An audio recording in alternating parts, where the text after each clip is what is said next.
Good afternoon বন্ধুরা। তো ভাত নিয়ে চলে এসেছি, মেয়ে আর আমি এখন খাচ্ছি।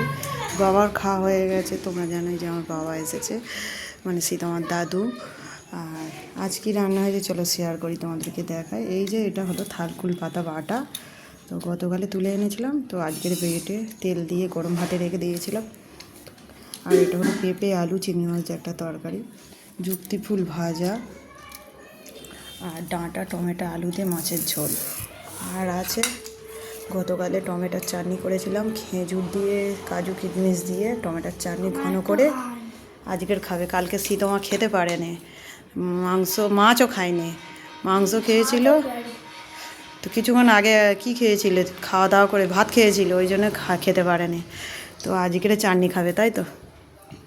তো চাটনি তো খারাপ হয় না বন্ধুরা, জানো মিষ্টি জিনিস চাটনি খারাপ হয় না। তো চাটনিটা আছে। আর আজ দুপুরের মেনু এগুলোই। তো কেমন লাগলো আমাদের দুপুরের মেনু অবশ্যই কমেন্ট করতে যেন ভুলো না, জানাতেও ভুলো না। টাটা।